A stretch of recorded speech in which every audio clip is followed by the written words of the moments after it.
तो मूवी की शुरुआत होती है मॉन्ट्रियल के एक आइलैंड को दिखाते हुए, जहाँ एक बायोटेक कंपनी को गोल्फ क्लब फील्ड की देखभाल के लिए हायर किया जाता है। इस कंपनी के कर्मचारी वहाँ नई तरह की फर्टिलाइजर यानी खाद का इस्तेमाल करते हैं, जो सर्दियों में जमी बर्फ को पिघलाकर घास को ताज़ा और हरा रखता है, ताकि अमीर लोग साल भर गोल्फ खेलने का मजा ले सकें। अगले दिन डैन नाम के एक सिक्योरिटी गार्ड को अपने घर में राशन का सामान भरते हुए दिखाया जाता है। दरअसल डैन एक ऐसे रेडियो शो को रोजाना सुनता था जिसमें ये बताया जाता था कि कोई भी मुसीबत कभी भी अचानक आ सकती है, और वो उन्हीं अनदेखी मुसीबतों से लड़ने के लिए खुद को तैयार कर रहा था। आज की रात वो माचिस के बिना ही आग जलाने की प्रैक्टिस कर रहा था। इसके लिए वो अपनी शॉटगन के खोल से पाउडर निकालकर इस्तेमाल करता है, जिससे छोटा सा धमाका होता है और उसकी एक आईब्रो जल जाती है। यहाँ से सीन शिफ्ट होता है और हमें डैन की बेटी पैट्रिसिया को दिखाया जाता है, जो कि गोल्फ क्लब में हेल्पर का काम करती थी। यहाँ बायोटेक कंपनी का सीईओ मिशेल एक अमीर कपल को गोल्फ खेलकर बताता है कि उनके फर्टिलाइजर की वजह से घास कितनी बढ़िया तरह से काम कर रहा है, जिससे खेल में मजा आ रहा है, जबकि असली कमाल तो जमीन के नीचे हो रहा था, जहाँ फर्टिलाइजर कई गुना फैलकर जमीन के नीचे मौजूद उस पानी को खराब कर रहा था, जो पूरे टाउन को सप्लाई होता था। नेक्स्ट सीन में जैक्स नाम के एक्टर को दिखाया जाता है, जो कि स्टूडियो के नल से एक ग्लास पानी पीने के बाद अपने घर के लिए सामान खरीदने जाता है, जहाँ स्टोर में रखे हुए फल और सब्जियों को नल के पानी से ही धोया जाता था और उन्हें सूखने से बचाने के लिए भी नल का पानी ही यूज किया जाता था। अचानक जैक्स को चक्कर आने लगते हैं, पर थोड़ी देर के लिए वो उसे इग्नोर कर देता है। घर पहुंचने पर वो देखता है कि उसके दांत ग्रीन कलर में बदलते जा रहे थे और उसके पेट में अजीब सी आवाज आ रही थी। जब वो अपनी वाइफ को ढूंढते हुए बाथरूम में जाता है, तब तक वो पूरी तरह से ज़ॉम्बी बन चुका होता है। वो अपनी वाइफ को काट कर उसका मांस खाने लगता है और उसके ऐसा करते ही वो भी ज़ॉम्बी बन जाती है। इसके बाद जैक्स भी टब में घुस जाता है और दोनों की ग्रीन आंखें धुंधली होने लगती हैं। उधर गोल्फ क्लब में मिशेल और वो कपल मेन बिल्डिंग की तरफ जाते हैं और ये देखकर हैरान होते हैं कि वहाँ कोई भी नहीं था। अचानक एक आदमी भागता हुआ आता है और चिल्लाते हुए कहता है कि लोग बीमार हो रहे हैं, इसलिए उन्हें भी वहाँ से भाग जाना चाहिए। तभी वहाँ ढेर सारे एम्प्लॉयज उसका पीछा करते दिखाई देते हैं। वो सब के सब ज़ॉम्बी बन चुके थे। उसी वक्त एक डॉग भी दिखाई देता है, जिसे देखकर वाइफ उसे अपने पास बुलाती है, पर वो गुस्से से उसके ऊपर जंप करता है और उसकी गर्दन में काट लेता है। ये देखकर उसका हस्बैंड और मिशेल डॉग को दूर फेंक देते हैं। तभी उन्हें दूसरे ज़ॉम्बीज वहाँ से भागते हुए दिखाई देते हैं। तब वो औरत भी ज़ॉम्बी में बदलने लगती है, जबकि दोनों आदमी जल्दी से बिल्डिंग के अंदर घुसकर दरवाजा बंद कर लेते हैं। लेकिन डॉग भी चुपके से बिल्डिंग के अंदर घुस जाता है और उस औरत के हस्बैंड के पैर में काट लेता है, इसलिए वो लोग उसे अलग कमरे में बंद कर देते हैं। तब तक सारे ज़ॉम्बी दरवाजे पर इकट्ठे हो जाते हैं और जोर जोर से दरवाजा नॉक करने लगते हैं। इतने में हस्बैंड भी ज़ॉम्बी बन जाता है और मिशेल का पीछा करने लगता है, जो हाथ में एक चाकू लिए किचन में छिप जाता है। नेक्स्ट सीन में डैन को दिखाया जाता है, जिसे एक बूढ़ी औरत फोन करके कहती है कि उसके पड़ोसी शोर शराबा कर रहे हैं और आपस में लड़ रहे हैं। जब वो वहाँ पहुँचकर बेल बजाता है तो उसके पड़ोसी बाहर निकल कर आते हैं, जो कि ज़ॉम्बी बन चुके थे। तभी वो बूढ़ी औरत भी ज़ॉम्बी बन जाती है और डैन का पीछा करने लगती है। डैन जल्दी से कार के अंदर छुप जाता है और मदद के लिए पुकारता है, लेकिन कोई वहाँ नहीं आता। सड़कों पर दौड़ते ज़ॉम्बीज को देखकर डैन को अपनी बेटी पैट्रिसिया की फिक्र होने लगती है और वो उसे कॉल लगाता है, लेकिन पैट्रिसिया भी ज़ॉम्बी से बचकर भाग रही होती है, इसलिए वो कॉल नहीं उठा पाती, जिससे डैन को उसकी फिक्र होने लगती है। इसलिए डैन कंपनी की कार को छोड़कर अपनी कार निकाल लेता है और एक हथियार लेकर अपनी बेटी को ढूंढने चला जाता है। नेक्स्ट सीन में हम आंड्रे नाम के लड़के को अपनी छोटी बहन एनी के लिए दूध बनाते हुए देखते हैं, जिसके लिए वो नल के पानी का यूज करने ही वाला होता है। तभी उसकी माँ उसे बोतल वाले पानी का यूज करने के लिए कहती है। आंद्रे खुद कभी नल का पानी नहीं पीता था। उसे जब भी प्यास लगती वो सोडा या किसी और तरह की ड्रिंक पी लिया करता था। जल्दी ही उसकी माँ को चक्कर आने लगते हैं, जिस पर आंद्रे कहता है कि ज्यादा एक्सरसाइज करने के कारण उन्हें चक्कर आ रहे होंगे। थोड़ी ही देर में उसकी माँ ज़ॉम्बी बन जाती है और आंद्रे पर अटैक करने के लिए उसके पीछे भागने लगती है। आंद्रे डर कर बाहर निकल जाता है और भागते भागते लड़खड़ाकर गिर जाता है, पर जैसे ही वो आंद्रे पर अटैक करने वाली होती है, डैन उसे अपनी कार से ठोक देता है, जिससे वो घायल हो जाती है। आंद्रे अपनी माँ की ऐसी हालत देखकर उसे बचाने जाता है, लेकिन डैन उसे रोक देता है और कहता है कि ये वक्त इमोशनल होने का नहीं, बल्कि अपनी जान बचाने का है। वो उसे अपने घर में छुप जाने का कहकर वहाँ से चला जाता है। तभी वहाँ और भी ज़ॉम्बीज आने लगते हैं। ऐसे में आंद्रे अपनी माँ को वहाँ नहीं छोड़ सकता था, इसलिए वो उसे पैर से घसीटते हुए घर के अंदर ले आता है और घर के सारे दरवाजे बंद करने के बाद वो मदद के लिए पुलिस को कॉल लगाता है, जहाँ उसे एक रिकॉर्डेड मैसेज मिलता है कि पूरा आइलैंड क्वारंटीन है। नेक्स्ट सीन में उस ब्रिज को दिखाया जाता है, जो उस आइलैंड को मेन सिटी से जोड़ता था। यहाँ कुछ पुलिस वाले खड़े थे, जिन्होंने ब्रिज के दरवाजे बंद कर दिए थे, ताकि कोई भी बाहर का आदमी अंदर न आ सके और अंदर का आदमी बाहर न जा सके। सीन शिफ्ट होता है और आंद्रे की माँ उसकी छोटी बहन एनी पर अटैक करने जाती है, लेकिन आंद्रे उसे घसीटकर बाथरूम में बंद कर देता है, जहाँ उसकी नजर शावर से टपकते हुए पानी पर पड़ती है और वह टब में घुस जाती है। उधर एनी लगातार रोती रहती है, जिसकी आवाज सुनकर बहुत सारे ज़ॉम्बी दरवाजे के बाहर इकट्ठा हो जाते हैं। आंद्रे उसे तकिया, कंबल और एक प्लास्टिक से कवर कर देता है, जिससे उसकी आवाज बाहर सुनाई न दे। थोड़ी देर में सारे ज़ॉम्बीज वापस चले जाते हैं। कुछ देर बाद आंद्रे की कैट पेट डोर से वापस घर के अंदर लौट आती है और वहीं से एक ज़ॉम्बी घर के अंदर घुस जाता है और वो आंद्रे को पकड़ने ही वाला होता है। तभी आंद्रे घर से निकल जाता है और ज़ॉम्बी भी हिलना बंद कर देता है। लेकिन जैसे ही आंद्रे गोल्फ स्टिक लेकर वापस आता है, ज़ॉम्बी छुप जाता है। नेक्स्ट सीन में पैट्रिसिया को दिखाया जाता है, जो ज़ॉम्बीज से बचने के लिए एक गराज में छिप जाती है और हेल्प के लिए अपने डैड डैन को कॉल लगाती है। डैन तुरंत वहाँ पहुँच जाता है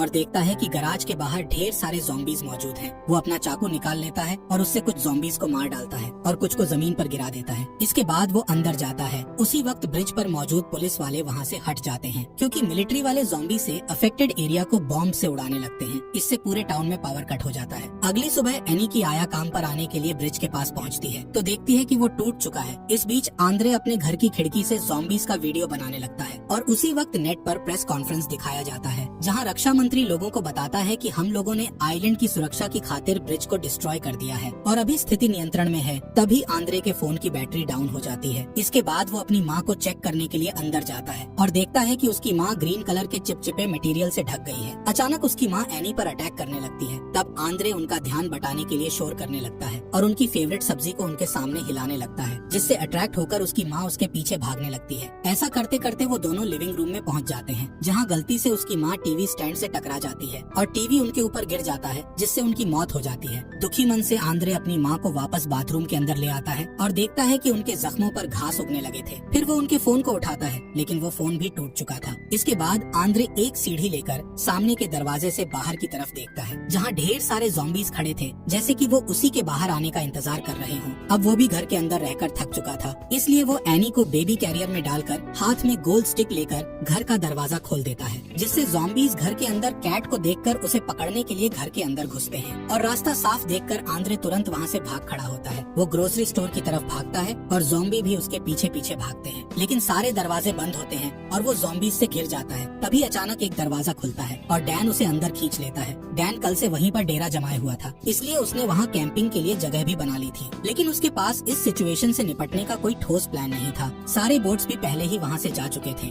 और पानी में तैर कर जाना मतलब सीधा मौत को दावत देना था। नेक्स्ट सीन में आंद्रे अपनी बहन एनी को देखने जाता है। तभी एनी की नजर एक दरवाजे के अंदर लॉक हुए ज़ॉम्बी पर पड़ती है, जो और कोई नहीं बल्कि पैट्रिसिया थी। डैन को उम्मीद थी कि बाद में कोई न कोई उसे ठीक कर देगा, इसलिए उसने उसे बंद करके रखा था। उधर गोल्फ क्लब में मिशेल सभी दरवाजों को सैनिटाइज करता है। इसके बाद अपने कंपनी वालों को कॉल लगाता है, जो उसे बताते हैं कि एक्सपर्ट लोग हेल्प करने के लिए आ रहे हैं, लेकिन उसे भी कंपनी के नियम मानने होंगे। तभी एक ज़ॉम्बी डॉग उस पर भौंकने लगता है, जिसे वो लात मारकर भगा देता है। यहाँ इस बात का खुलासा होता है कि उसने अपने एक दोस्त का मर्डर भी किया था। उधर स्टोर में डैन आग जलाने की कोशिश में नाकाम हो जाता है। तब आंद्रे लाइटर यूज करके आग जला देता है। खाना खाते वक्त वो लोग डैन के फेवरेट रेडियो शो को सुन रहे होते हैं, जिसमें ज़ॉम्बी अटैक के लिए आतंकवादियों को जिम्मेदार ठहराया जाता है। उस शो का होस्ट रक्षा मंत्री का इंटरव्यू लेता है, जो सभी सवालों का गोलमोल जवाब देता है, जिससे होस्ट को शक होता है कि कहीं गवर्नमेंट ज़ॉम्बीज से निपटने के लिए लोगों की जान की बलि ना चढ़ा दे। तभी डैन रेडियो स्टेशन में फोन लगाकर उन्हें बताता है कि कुछ लोग बचे हैं जिन्हें हेल्प की जरूरत है, जिस पर होस्ट कहता है कि दुनिया के बाकी लोग नहीं चाहते कि हर जगह इन्फेक्शन फैले, इसलिए वो पहले उससे पूरी जानकारी लेता है कि वो लोग कहाँ हैं और क्या कर रहे हैं। उसकी बकवास से चिढ़कर डैन फोन रख देता है। इसके बाद डैन और आंद्रे मिलकर इन्फेक्शन फैलने का रीजन जानने की कोशिश करते हैं ताकि वैक्सीन बना सके।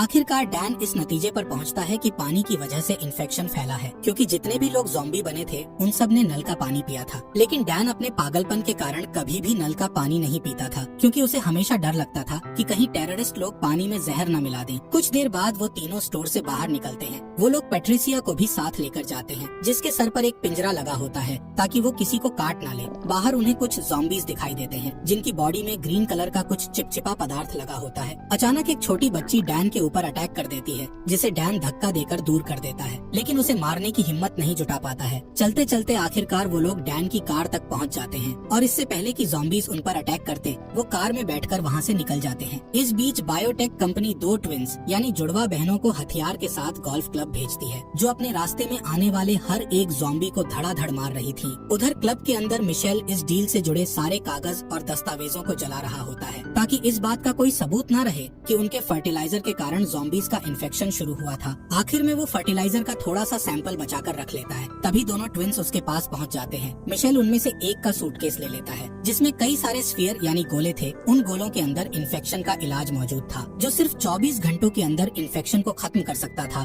लेकिन जैसे ही वो एक गोले को उठाता है, दोनों ट्विंस उसे पकड़ लेती हैं और जबरदस्ती उसके मुंह में सैंपल डाल देती हैं। इसके बाद उसे बेहोश करके उसकी बॉडी को घसीट कर ले जाती है और ये गोला मिशेल के हाथ से छूटकर जमीन पर गिर जाता है। नेक्स्ट सीन में हम तीनों सर्वाइवर्स को कार से वाटर प्लांट की तरफ आते हुए देखते हैं। वो लोग एनी को कार में छोड़ देते हैं ताकि उसके रोने की आवाज से दूसरे ज़ॉम्बीज वहाँ न आ जाएं। लेकिन पैट्रिसिया को बच्चे के साथ छोड़ना ठीक नहीं था, इसलिए वो उसे अपने साथ ले जाते हैं। वो लोग बिल्डिंग के अंदर एंटर करते हैं जहाँ पानी की टंकी में एक ज़ॉम्बी घुसा हुआ है जिसकी बॉडी पर घास उगे हुए थे। पैट्रिसिया को पता चल हुई उसकी तरफ जाती है, इसलिए उन दोनों को भी उसके पीछे दौड़ना पड़ता है। वो पूल पर पहुंचते ही उसमें छलांग लगा देती है। उसे बचाने के लिए डैन भी छलांग लगा देता है। इतने में वो ज़ॉम्बी ऊपर आता है और डैन पर अटैक करने लगता है। डैन पैट्रिसिया को पकड़कर ज़ॉम्बी के सामने करता है जिससे वो पीछे हट जाता है। जब आंद्रे पास आकर देखता है तो उसे रियलाइज होता है कि ज़ॉम्बीज एक दूसरे पर अटैक नहीं करते हैं। पर तभी ज़ॉम्बी उसकी आवाज सुन लेता है और उसका पीछा करने लगता है। तब आंद्रे बाहर की तरफ भागने लगता है, लेकिन वहाँ और भी ज़ॉम्बीज उसका पीछा करने लगते हैं। इधर डैन पैट्रिसिया को पानी से निकालने की कोशिश करता है जिसमें उसका बाजू अलग हो जाता है। उधर आंद्रे भागते भागते किसी तरह कार के अंदर पहुंच जाता है और तभी डैन भी बाहर आता है। वो पैट्रिसिया को एक ढाल की तरह इस्तेमाल करता है ताकि ज़ॉम्बीज उनसे दूर रहें। कार में बैठने के बाद डैन को कुछ आवाज सुनाई देती है। तब पता चलता है कि पैट्रिसिया का फोन अब भी उसी के पास था। वो उसके टूटे हुए बाजू का इस्तेमाल करके फोन को अनलॉक करता है और तभी उसे रियलाइज होता है कि पैट्रिसिया के जख्मों पर घास उगाए थे। सर्दी के मौसम में घास को देखकर उसे हैरानी होती है, पर तभी उसे याद आता है कि गोल्फ क्लब में एक एक्सपेरिमेंट किया गया था और ये शायद उसी का नतीजा है, न कि आतंकवादियों का। उधर गोल्फ क्लब में दोनों ट्विंस सभी गोलों को गोल्फ क्लब के घास पर तोड़ने लगते हैं ताकि कोई प्रूफ बाकी न रहे। तभी डैन की कार वहाँ पहुँच जाती है और वो लोग उस अजीब से धुएं को नोटिस कर लेते हैं। आंद्रे फोन निकालकर सब कुछ रिकॉर्ड करने लगता है। इसके बाद वो लोग फ्रंट डोर की तरफ जाते हैं, लेकिन वो लॉक होता है। तब डैन अंदर जाने के लिए दूसरा रास्ता ढूंढता है। वो छत पर चढ़कर अंदर घुस जाता है और दरवाजा खोल देता है ताकि बाकी लोग भी अंदर आ जाएं। उसके बाद पैट्रिसिया को एक स्टोरेज रूम में बंद कर देता है, जबकि आंद्रे चेयर्स की हेल्प से एनी के लिए सोने का इंतजाम करता है। उसके बाद डैन और आंद्रे पूरी बिल्डिंग की छानबीन करते हैं। तभी उन्हें वो डॉग दिख जाता है जो अभी तक जिंदा था और उसकी पूरी बॉडी में घास उग आए थे। ठीक तभी डैन को चक्कर आने लगते हैं। उधर एनी भी जोर जोर से रोने लगती है। तब आंद्रे उसे चुप कराने के लिए दौड़कर उसके पास जाता है और देखता है कि वो अपने बिस्तर से गायब थी। इधर आंद्रे अपनी बहन को ढूंढ रहा होता है। उधर डैन अंधेरे गलियारे की तरफ जाता है जहाँ जमीन पर कुछ बॉम्ब पड़े हुए थे जिससे बिल्डिंग उड़ सकती थी। अब तक उसकी तबीयत भी बिगड़ने लगी थी, लेकिन वो हिम्मत नहीं हारता और उस रूम तक पहुँच जाता है जहाँ सारे बॉम्ब टाइमर से कनेक्टेड थे। अब तक डैन काफी कमजोर हो चुका था, इसलिए वो चक्कर खाकर गिर जाता है और उसे उठने में दिक्कत होती है। तब वो पैट्रिसिया के टूटे हुए हाथ से टाइमर को ऑफ कर देता है। तभी उसकी आंखें भी ग्रीन होने लगती हैं। इधर बिल्डिंग के बाहर खड़ी ट्विंस देखती हैं कि काफी वक्त गुजरने के बाद भी बिल्डिंग ब्लास्ट नहीं हुई थी, इसलिए वो चेक करने के लिए अंदर जाती हैं। उन्हें किचन के अंदर एनी दिख जाती है। वो लोग उसे फर्टिलाइजर खिलाकर वहाँ से चले जाते हैं। उधर आंद्रे अपनी बहन को ढूंढते हुए उस रूम तक पहुँचता है जहाँ ज़ॉम्बी बना हुआ मिशेल बंद था। ये देखकर वो दूसरी तरफ जाता है और वहाँ उसे अपनी बहन मिल जाती है, जिसे लेकर वो जाने ही वाला होता है कि दोनों ट्विंस उसका रास्ता रोक लेती हैं। उनमें से एक एनी का मुंह बंद कर देती है और दूसरी आंद्रे को फर्टिलाइजर खिलाने लगती है। लेकिन इससे पहले ही एनी ज़ॉम्बी बन जाती है और ट्विन के हाथ में काट लेती है, जिससे फर्टिलाइजर का सैंपल गिर जाता है। तभी डैन दूसरे ट्विन पर अटैक कर देता है और वो उसे काट लेता है। अब आंद्रे जैसे ही पीछे हटता है, उसका पैर वहाँ गिरे हुए इलाज वाले गोले पर पड़ जाता है, जिससे गोला टूट जाता है और चारों तरफ धुआं फैलने लगता है, जिससे एनी और डैन धीरे धीरे ठीक होने लगते हैं। अब डैन आंद्रे का पीछा करने लगता है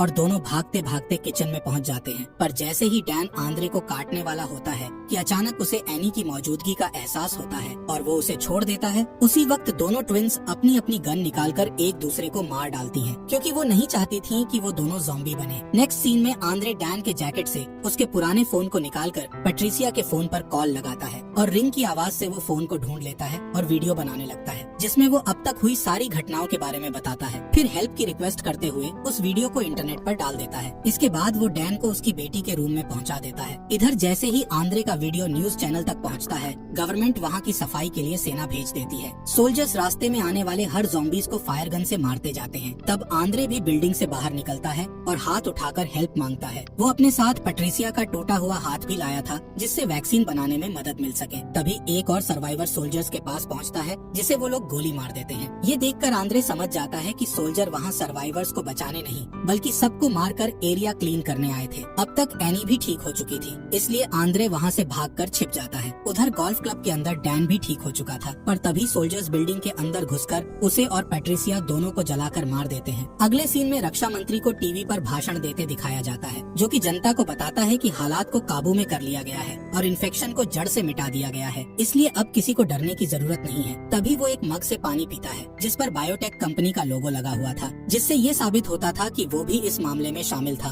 उधर आंद्रे जान बचाने के लिए यहाँ वहाँ भटक रहा होता है और रास्ते में उसे कई सर्वाइवर्स की डेड बॉडीज पड़ी मिलती हैं, जिन्हें सोल्जर्स ने मार डाला था। अचानक उसकी नजर नदी में एक बोट पर पड़ती है जिसे एनी की आया लेकर आई थी। उसमें कई वॉलंटियर्स भी थे जो कि आंद्रे और एनी को बचा लेते हैं। जैसे ही वो लोग आइलैंड से निकलते हैं तब आंद्रे को रियलाइज होता है कि पैट्रिसिया का बाजू अब किसी काम का नहीं है, इसलिए वो उसे पानी में फेंक देता है, जहाँ एक मछली उसे काट लेती है और तुरंत ज़ॉम्बी बन जाती है। इसी के साथ इस मूवी का यही